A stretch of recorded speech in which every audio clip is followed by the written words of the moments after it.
हम 3 बहनें थीं। मेरा एक ही भाई था और वो हम सबका लाडला था। मेरे पापा इस दुनिया में नहीं थे। मेरे भाई की नौकरी अच्छी थी। वो हम सबका बहुत ख्याल रखता था। घर में किसी चीज़ की कमी नहीं थी। उसने हम बहनों की पढ़ाई भी करवाई थी। अभी 2 बहनें पढ़ रही थी। माँ ने कहा कि हमें अब इसकी शादी करवा देनी चाहिए। हमने अपने भाई के लिए बहुत ही खूबसूरत और चाँद सी लड़की ढूंढ ली। हमने उसके लिए जो लड़की ढूंढी थी उसका नाम माया था। वो बहुत ज़्यादा खूबसूरत थी, पढ़ी लिखी थी, लेकिन शक्ल से थोड़ी चालाक भी लगती थी। लेकिन मेरी माँ कहती कि आजकल की लड़कियाँ ऐसी ही हैं और ऐसी ही होनी चाहिए। हमें मासूम लड़की लेकर क्या करना है, समझदार होनी चाहिए जो अपना खुद का ख्याल रख सके। हमारे लिए इतना ही काफ़ी है। हमें लगा था कि वो थोड़ी बहुत चालाक होगी, शायद अपनी बात मनवाने वाली, देर से उठने वाली, लेकिन चेहरे की अच्छी थी और हम चाहते थे कि हमारे भाई को अच्छी लड़की मिले। उसने हमारे लिए इतना सब कुछ किया था तो हम उसके लिए सुंदर सी भाभी तो ढूंढ ही सकते थे। लेकिन हम लोग तो पहले दिन ही हैरान रह गए जब उसने कहा कि आप लोगों ने अभी तक ये तय नहीं किया कि हमें हनीमून पर कहाँ जाना है। मेरे भाई ने कहा कि हम हनीमून पर अगले महीने जाएंगे। तो इस बात पर वो नाराज़ हो गई और कहने लगी कि यहाँ लोगों की शादी होती है और वहाँ उनकी टिकट बुक हो जाती है। सुबह सुबह उठकर वो हनीमून के लिए निकल जाते हैं। मैं 1 महीना इंतज़ार नहीं करूँगी। मुझे तो अभी के अभी जाना है और वो भी अपनी मर्जी की जगह जाना है। मेरी माँ ने कहा कि ले जाओ चंदन, यही तो दिन होते हैं, फिर इसके बाद कहाँ वक्त मिलता है। इंसान बच्चों में उलझ कर रह जाता है। ले जाओ जहाँ भी कहती है। इस बात पर भी मेरी भाभी ने कहा कि मैं बच्चों में उलझने वाली नहीं हूँ। अभी मेरी उम्र ही क्या है, मुझे तो अभी ज़िंदगी एंजॉय करना है। मेरी माँ खामोश हो गई। वैसे भी वो मेरी भाभी की साइड ही ले रही थी। मेरे भाई ने कहा कि अच्छा बताओ कहाँ जाना है। मेरे भाई का बर्ताव थोड़ा सा बदल गया था, थोड़ा सा सख्त हो गया था। शायद उसे अच्छा नहीं लगा कि उसकी पत्नी ने हमारी माँ के साथ इस तरह से बात की। उसने कहा मुझे तो यूक्रेन जाना है। मेरे मुंह से तो चाय बाहर आ गई। लोग ज़्यादा से ज़्यादा नैनीताल चले जाते हैं, आगरा चले जाते हैं या फिर कश्मीर, मगर उसने तो यूक्रेन का ही कह दिया। मेरे भाई ने कहा कि तुम्हें क्या लगता है कि मेरी कोई सोने की दुकान है? इतने पैसे नहीं हैं मेरे पास। मेरी भाभी ने कहा आपने तो कहा था कि आपके पास इतने पैसे हैं। आपने तो बड़ी बड़ी बातें की थी। आप मेरी बस इतनी सी इच्छा पूरी नहीं कर सकते? मेरे भाई ने कहा कि ऐसा नहीं हो सकता। मेरी भाभी ने तो नाश्ता भी नहीं किया, कमरे में चली गई और रोना शुरू कर दिया। उन्होंने दोपहर का खाना भी नहीं खाया और रात का खाना भी नहीं खाया। हम सब उनको बारी बारी मना रहे थे, लेकिन वो मान ही नहीं रही थी। मेरी माँ ने मेरे भाई को समझाया कि ये लड़की तो बहुत ज़्यादा ज़िद्दी है, खाना नहीं खा रही है। अगर इसे कुछ हो गया और लोगों को पता चल गया कि शादी के तीसरे ही दिन लड़की अस्पताल पहुंच गई है तो वो उल्टी सीधी बातें करेंगे। लोग क्या कहेंगे हमारे बारे में, और अगर उसने अपने माँ बाप से शिकायत कर दी तो? मेरे भाई ने कहा कि मैं इसे यूक्रेन तो ले जाऊं, मगर मम्मी सारा बजट खराब हो जाएगा। अगले 4-5 महीने हमारे बहुत ज़्यादा मुश्किल भरे हो जाएंगे। मेरी माँ ने कहा कि कोई बात नहीं, हम गुजारा कर लेंगे, तुम बस इसको ले जाओ। इसकी अभी अभी शादी हुई है, बस इसकी पहली इच्छा समझकर इसे ले जाओ। मेरी माँ कितनी अच्छी थी, अपनी बहू का ख्याल कर रही थी, लेकिन मेरी भाभी इतनी अच्छी बिल्कुल भी नहीं थी। ये हमें पहले ही दिन से पता चल गया था। मेरी माँ ने मेरे भाई को मना लिया और टिकट का इंतजाम भी हो गया। मेरे भाई ने मेरी भाभी से भी कहा कि मैं तुम्हें लेकर तो जा रहा हूँ, लेकिन अब इससे ज़्यादा कोई फरमाइश ना करना, क्योंकि तुम्हारी पहली फरमाइश ही ऐसी है जिसको पूरी करने के लिए मुझे बहुत ही ज़्यादा मेहनत करनी पड़ेगी, डबल काम करना पड़ेगा, घर वालों को भी अपने खर्चे कम करने पड़ेंगे। तो मेरी भाभी ने कहा कि वो लोग खर्चे कम ही करें तो अच्छा है। आपने 4 लोगों को पालने का ठेका लिया हुआ है क्या? मैं आपकी पत्नी हूँ, आपने मेरे साथ फेरे लिए हैं और आपने कसम खाई है मुझे खुश रखने की, और ये आपकी पहली जिम्मेदारी है। मेरा भाई चुप हो गया, क्योंकि वो बेचारा शरीफ लड़का था, वो क्या बोल सकता था। वो मेरी भाभी को हनीमून पर लेकर जा रहा था तो वो लोग बहुत ज़्यादा खुश थे। मैंने मजाक में कह दिया कि आपने तो बड़ी दूर का प्लान किया है। अगर कहीं इधर उधर इंडिया में जा रही होती तो हम भी साथ चलते। तो मेरी भाभी कहने लगी कि हाँ, तुम भी टिपिकल बहनों की तरह लेके बैठ जाओ कि मुझे भी भाई के साथ हनीमून पर जाना है। तुम्हें इतना भी नहीं पता कि पति पत्नी अकेले जाते हैं, उनके साथ कोई और नहीं जाता। ये फिल्म और ड्रामा मजाक के तौर पर जिस तरह की चीज़ें दिखाते हैं, इस वजह से तुम्हारी जैसी लड़कियों के दिमाग खराब हो जाते हैं। मेरी भाभी तो बड़ी अजीब थी। मेरी बाकी बहनें भी खामोश हो गई। मैं अपनी बहनों में सबसे ज़्यादा समझदार मानी जाती थी, लेकिन मेरी भाभी के सामने मैं भी चुप रह गई। मेरे भाई ने भी मुझे इशारा किया कि कुछ बोलने का फ़ायदा ही नहीं है, ये है ही ऐसी। मेरी भाभी को अपने ऊपर बहुत ज़्यादा घमंड था, बहुत ज़्यादा, शायद अपनी सुंदरता पर और इस बात पर कि वो अपने ख़ानदान की इकलौती बेटी थी। मैंने माँ से कहा कि आपने अच्छा नहीं किया। उसकी ये बात मानकर अब ये हमेशा अपनी जिदें मनवाया करेगी। मेरी माँ का कहना था कि हमें जितना हो सकेगा उतना ही करेंगे। एक फरमाइश अगर ऐसी कर डालेगी जो नहीं पूरी की जा सकती तो फिर नहीं करेंगे। मैंने कहा यह भी ऐसी ही फरमाइश थी। जरा सोचें, हमारे ख़ानदान में आज तक कोई भी हनीमून पर नहीं गया और उसने यूक्रेन जाने की फरमाइश कर दी। अब प्रार्थना करें कि वो लोग खैरियत से वापस आ जाएं, कहीं वहीं पर रहने की न जिद कर दे। मेरी माँ ने कहा कि ऐसी बात नहीं है। दिन इसी तरह बीतने लगे। ये लोग 15 दिन के लिए गए थे, लेकिन दिन ज़्यादा हो गए थे। पहले 1-2 दिन तक हमें फ़ोन करके बताते रहे कि सब कुछ ठीक है, बहुत अच्छा है, लेकिन अब तो 1 हफ्ते से एक भी फ़ोन नहीं आया था। मेरी माँ ने कहा कि बस अब तो वापस आने की तैयारी कर रहे होंगे, लेकिन 15 की जगह 20 दिन गुजर गए। मैंने अपनी माँ से कहा कि ज़रूर भाभी ने प्रोग्राम लंबा करवा लिया होगा, उनका दिल नहीं कर रहा होगा वापस आने का। जितना पैसों का सोच कर गए उससे ज़्यादा लगा के आएंगे और हमारा अगला महीना मुश्किल हो जाएगा। मेरी माँ ने कहा कि तुम्हें बोलने की ज़रूरत नहीं है, घर मैं चलाती हूँ, कुछ ना कुछ कर लूँगी। मैंने कहा कि दाल रोटी तो हम ही खाएंगे ना। माँ ने कहा कि तुझे खाने की पड़ी है, लेकिन असल में मुझे खाने की नहीं पड़ी थी। मैं कुछ और ही सोच रही थी, क्योंकि मुझे मेरी भाभी पर यकीन नहीं था। और फिर कहते हैं ना कि कभी कभी कुछ सोचा बोला हुआ पूरा भी हो जाता है। या फिर मेरी जवान ही काली थी कि हमारे ऊपर दुखों का पहाड़ टूट पड़ा। मेरी भाभी एक दिन वापस आ गई, लेकिन उसके साथ मेरा भाई नहीं था। जब हमने पूछा कि भाई कहाँ है, क्या वो अभी तक एयरपोर्ट पर ही है, तो वो कहने लगी कि नहीं, वो तो हमेशा के लिए उधर का ही हो गया है। मैंने कहा कि क्या मतलब? तो भाभी ने हमें ऐसी बात बताई कि हम सब की सांसें ही रुक गई। उसने कहा कि तुम्हारा भाई इस दुनिया में नहीं रहा, वहीं पर मर गया। उसके साथ एक हादसा हो गया और हम उसकी लाश साथ नहीं ला सके, क्योंकि ये सब कुछ मुमकिन नहीं था। मैं वहाँ पर अकेली थी। तुम्हारा भाई अब इस दुनिया में नहीं है। हमने कहा कि ऐसा नहीं हो सकता, ये झूठ है, ऐसा कैसे हो गया? उन्होंने कहा कि दुनिया में हजारों लोग सड़कों पर मरते हैं, इसमें किसी की भी गलती नहीं होती। मुझे क्या पता था कि ये सब कुछ होने वाला है। मेरी माँ ने कहा कि तुम मेरे बेटे को लेकर गई थी, तुम्हारी जिम्मेदारी थी, तुम्हारे हवाले किया था।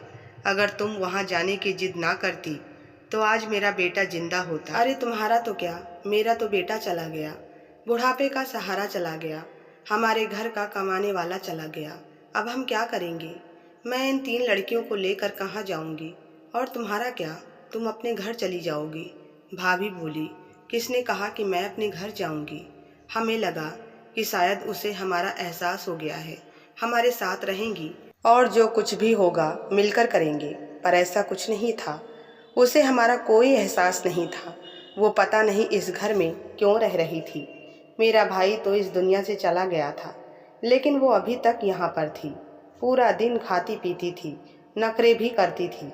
एक दिन कहने लगी कि छोले के साथ भटूरे क्यों नहीं बनाए। मेरी माँ हैरान थी कि ये वो औरत है जो शादी के पहले महीने में ही विधवा हो गई है, लेकिन अभी भी इसको नखरे करने की आदत है। एक दिन ऐसा हुआ कि मेरी भाभी बैठी थी, तभी उनके फ़ोन पर यूक्रेन के नंबर से कॉल आने लगी। मैं हैरान हुई।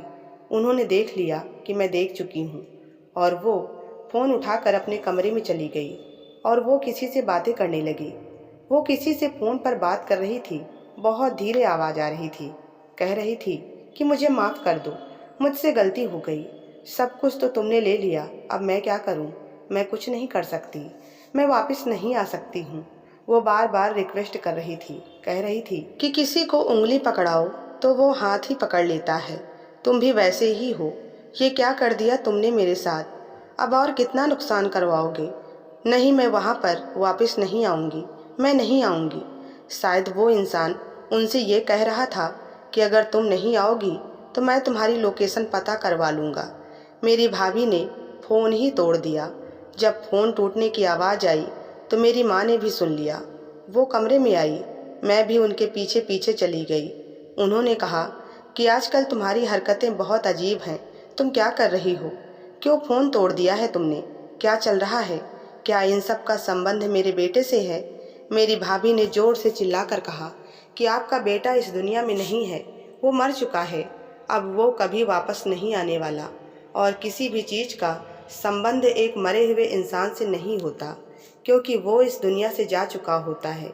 ये मेरे अपने मामले हैं। मेरी माँ ने कहा कि अगर तुम्हें इस घर में रहकर हमारी मदद नहीं करनी, कुछ भी नहीं करना, तो तुम यहाँ पर क्यों बैठी हो? चली जाओ यहाँ से। उसने कहा कि हाँ हाँ चली जाऊँगी। वैसे भी सारी ज़िंदगी मैं यहाँ नहीं बैठूँगी, लेकिन अभी नहीं जाऊँगी। और वैसे भी आपके बेटे की विधवा बनकर मुझे अपनी ज़िंदगी बर्बाद नहीं करनी। मैं अभी जवान हूँ, मैं फिर से शादी कर लूँगी। मेरी माँ ने अपने कानों को हाथ लगा लिया और रोना शुरू कर दिया कि ये किस तरह की औरत है, इसे तो किसी बात की परवाह ही नहीं। इस बात को 2 महीने गुजर चुके थे। घर के हालात बहुत बुरे हो गए थे। मेरे भाई की कुछ जमा पूंजी थी, वही इस्तेमाल हो रही थी, लेकिन वो कब तक इस्तेमाल होती? भाई ने मेरी माँ के लिए जो जेवर बनाए थे, हम बहनों के लिए सोने की चीज़ें बनवाई थी, धीरे धीरे वो भी बिकने लगी। जब हमने भाभी से कहा कि आपको भाई ने सोने का सेट दिया था तो वो वापस दे दें, क्योंकि घर के हालात बहुत बुरे हैं, तो वो कहने लगी कि क्यों वापस दे दूं, तुम्हारे भाई ने मुझे दिया था, उनकी आखिरी निशानी है ये। मेरी माँ ने कहा कि वो इस दुनिया से चला गया है, तुम्हें कोई परवाह ही नहीं है, तो उसकी निशानी को क्यों दिल से लगाकर बैठी हो? वापस कर दो। क्या करोगी तुम? तुम्हारे तो माँ बाप हैं, तुम तो दूसरी शादी कर लोगी। हमारा तो कोई भी नहीं है। हमारे पैसे हमारे पास वापस आ जाएंगे तो हमारे कुछ दिन अच्छे से गुजर जाएंगे। मैंने माँ से कहा था कि मैं नौकरी करूँगी, क्योंकि मैं पढ़ी लिखी थी। मैं नौकरी ढूंढ रही थी, लेकिन मुझे नौकरी नहीं मिल रही थी। जो मुझसे छोटी बहन थी और उससे जो छोटी बहन थी, उन दोनों ने मिलकर घर में बच्चों को ट्यूशन पढ़ाना शुरू कर दिया था।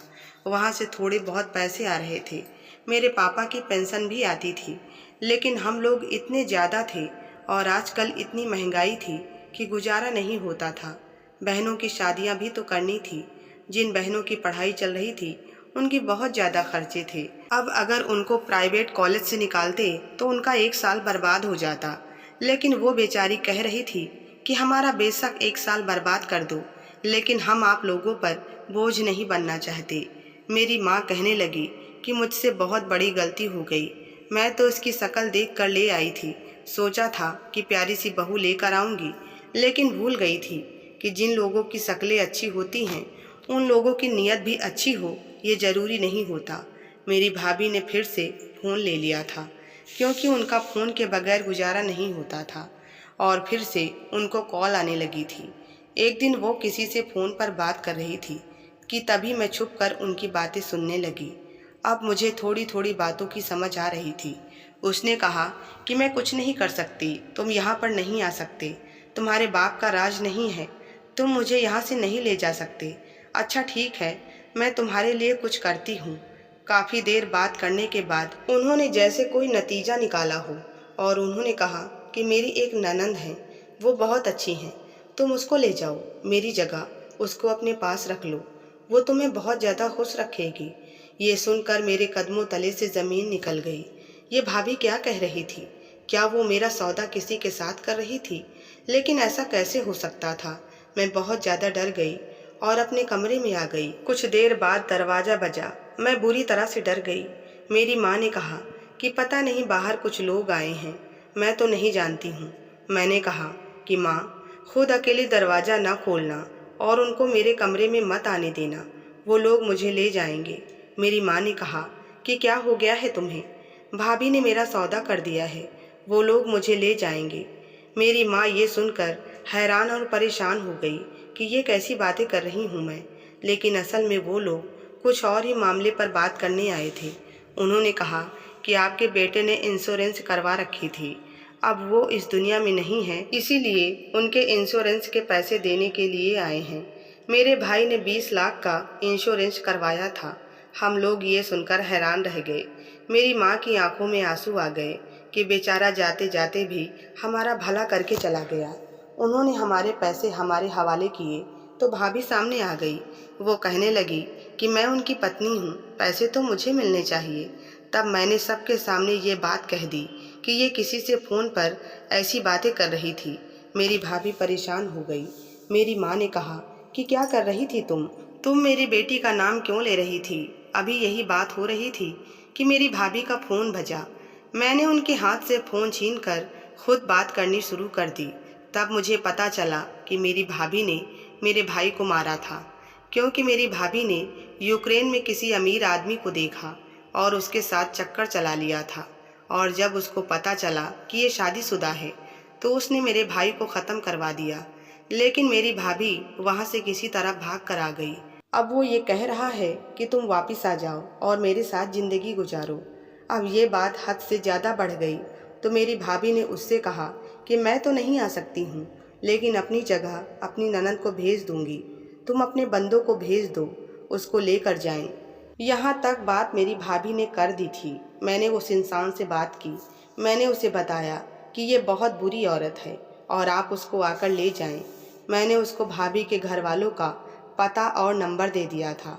तभी तो ये अपने घर नहीं जा रही थी कि अगर कोई आए तो यहाँ पर आए, कोई ड्रामा या परेशानी बने तो इस घर में बने, उसके घर वालों के साथ कुछ ना हो। ये औरत ज़रूरत से ज़्यादा ही चालाक थी, इसी ने सब कुछ करवाया था। जब यह बात सामने आ गई तो उसने फूट फूट कर रोना शुरू कर दिया। उसने कहा कि मुझे माफ़ कर दीजिए। उस आदमी के पास बहुत पैसे थे, वो एक जगह पर बैठा हुआ था। हम लोग भी वहाँ पर बैठे शो देख रहे थे। लोग पैसे लुटा रहे थे, लेकिन वो सोने की चैनें फेंक रहा था। मैंने सोचा कि इसके साथ थोड़ी दोस्ती कर ली जाए तो हमारे हालात भी अच्छे हो जाएंगे। आपके बेटे की कमाई इतनी अच्छी नहीं थी। मैं पूरी दुनिया देखना चाहती थी, मैं बहुत कुछ करना चाहती थी। मैंने उस आदमी के साथ छोटा मोटा फ्लर्ट करना शुरू किया, जो एक मुलाकात में लाखों रुपए उड़ा देता था। लेकिन मुझे पता नहीं था कि वो मेरे पीछे ही पड़ जाएगा, और वो वाकई मेरे पीछे पड़ गया। जब मैंने कहा कि मेरा पति है और मैं उसके साथ बहुत खुश हूँ, तो उसने आपके बेटे को ही मरवा दिया। उसके बाद उसने मुझे भी पकड़ने की कोशिश की, मेरा पीछा किया। मेरी माँ ने कहा कि तुम अपनी बेशर्मी की कहानियाँ सुना रही हो। अपने पति को अपनी बेशर्मी और लालच की वजह से तुमने मरवा डाला, तुम्हारा क्या गया? मेरी भाभी मेरे कदमों में गिरकर बैठ गई, कहने लगी कि ऐसा ना करें, मुझे वहाँ पर वापस ना भेजा जाए। भाभी को माँ ने घर से निकाल दिया। हम लोगों को इंश्योरेंस के पैसे मिल गए। हमें तो पता भी नहीं था कि भाई ने इंश्योरेंस करवाया है। हमें बहुत अफसोस हुआ। हम जब भी सोचते हैं तो हमारी आंखों में आंसू आ जाते हैं कि हमारे भाई के साथ कितना बुरा हुआ। हमने उन पैसों से छोटा मोटा कारोबार शुरू कर दिया। इस बात को 6 साल हो गए हैं।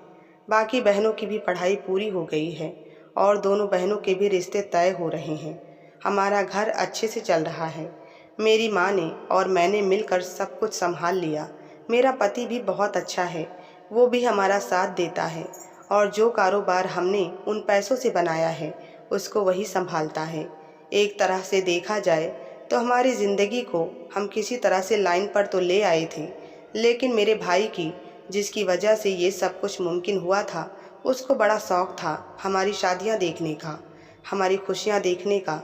लेकिन वो इस दुनिया में नहीं रहा। मेरी भाभी के साथ क्या हुआ ये हमें नहीं पता, क्योंकि उसके बाद से हमें उसकी कोई खबर नहीं मिली। हमारी ज़िंदगी के हालात अच्छे हैं, लेकिन हमारा भाई हमसे दूर हो गया और हमें हमेशा याद आता है। मैं लोगों को यही कहना चाहूँगी कि एक औरत कैसे पूरे ख़ानदान को बर्बाद कर देती है। इसलिए अपने घर में किसी भी औरत को लाने से पहले उसकी अच्छी तरह से छानबीन करें। तो दोस्तों, अगर ये कहानी अच्छी लगी हो तो प्लीज़ लाइक करें और चैनल को अभी तक सब्सक्राइब नहीं किया है तो ज़रूर कर लीजिए। धन्यवाद।